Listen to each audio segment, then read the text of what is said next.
and who, in the end killed himself when he was losing the case at that point. But in this case, what's happening is the British are in control of this thing, and Obama's nothing but a British puppet. He's also insane. And its significance is that as President of the United States, with his insanity and the power he's using with the direction of the British, he could cause World War III, thermonuclear World War III. So if we don't remove him from power, as it stands now, here we got two options. You have to think of what's the British option. The British option is if they can't win it any other way, they are now prepared to order through the President of the United States the launching as of our submarine fleet in the Pacific to launch the greatest capability in thermonuclear warfare that exists on this planet. Without the United States under control of the British, under Obama's control, that could not happen.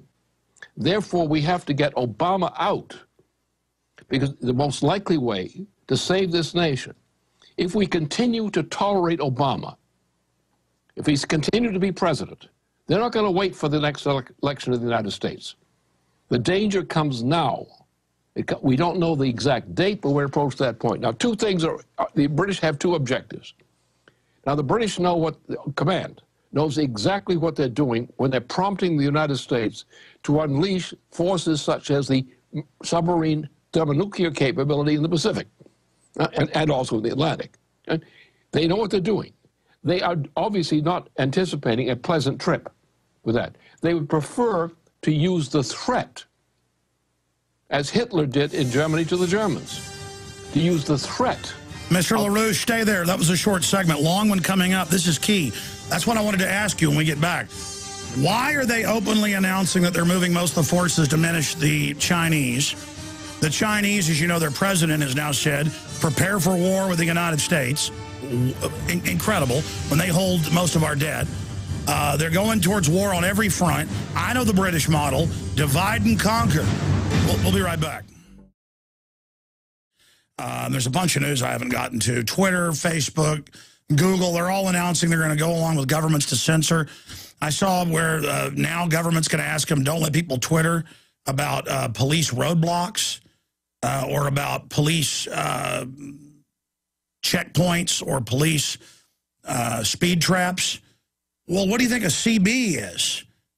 Breaker 19, let me know if there's any smoky on up ahead.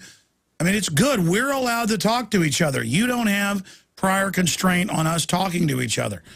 But going back to our guest, you can call them if you ever want to get a copy of their intelligence report that comes out on a routine basis. Great magazine, 800-929-7566 or LaRouchePAC.com.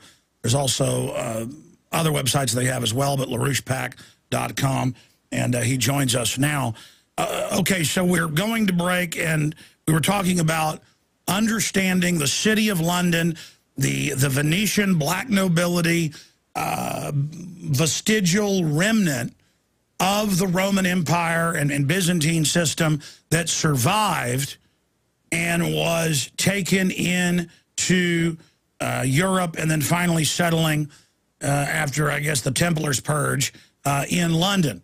And Scotland, for that matter, but in London, in the city of London, the city within the city, one of those, again, cities on its own, sovereigns saying that they're above everyone. What is their mindset so people can understand it, and what this great game is, and why do they have the U.S. military openly menacing the communist Chinese, who our own government has helped give the MIRV technology and ICBM Long March technology to? What is this great game?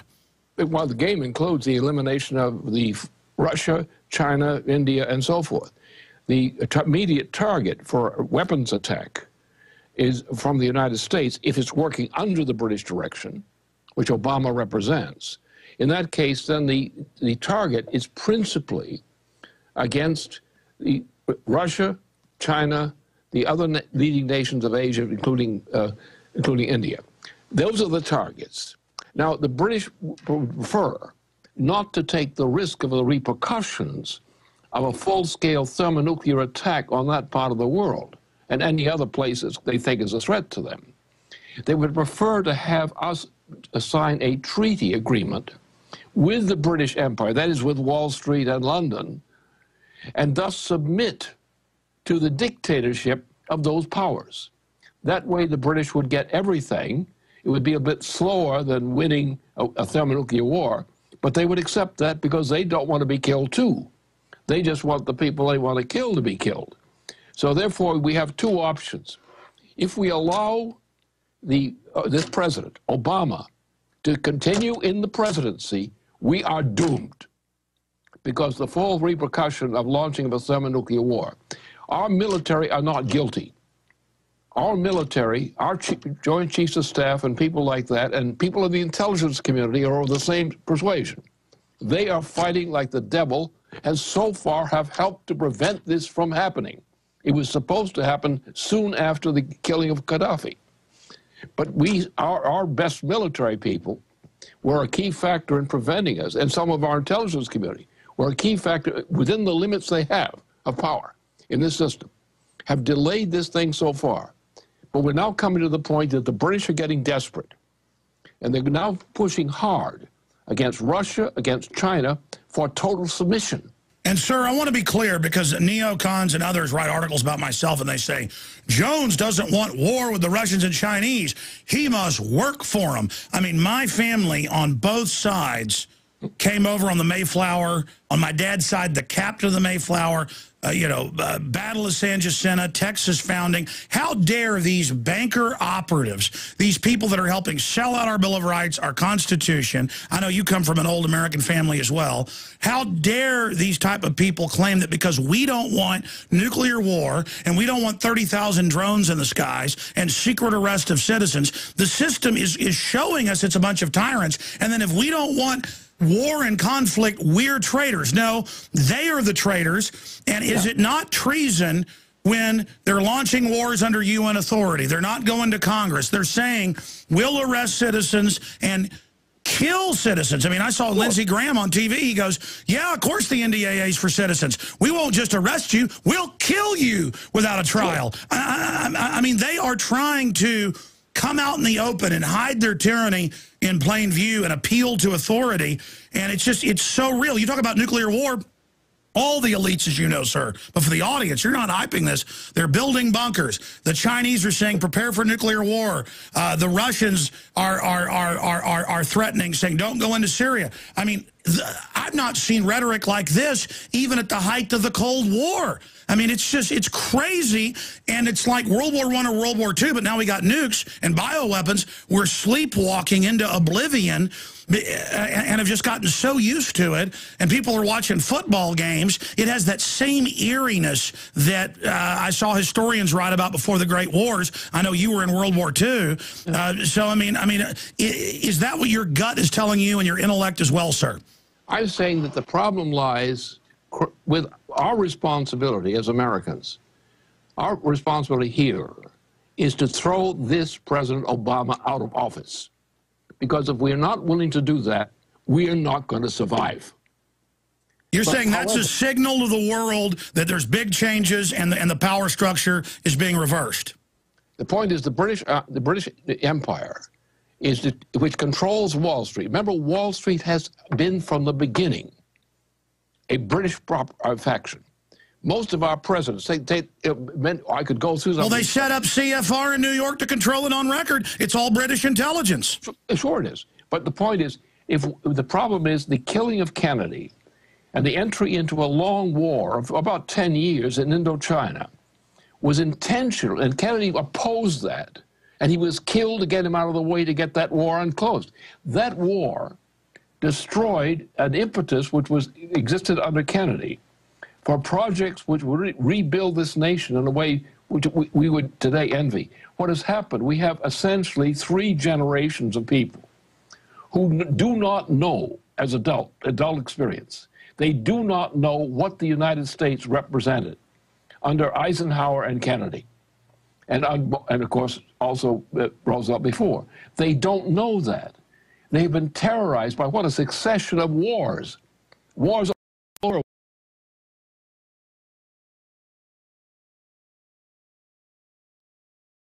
over.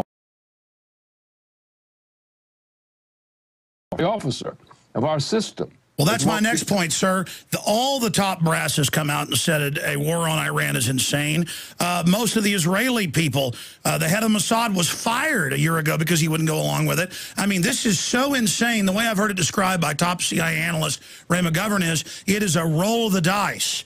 And there isn't a good number on the die. It just runs from bad to worse. You know, a 6 is total nuclear war. A 1 is doubling of gas prices, regional war, terror attacks, economies going under. But that's the neo-feudalistic British imperial model. And they say it's a post-industrial world. They're digging in. They've got seed vaults. They're building bunkers. I mean, the establishment, as you know, is acting like they're getting ready for World War III.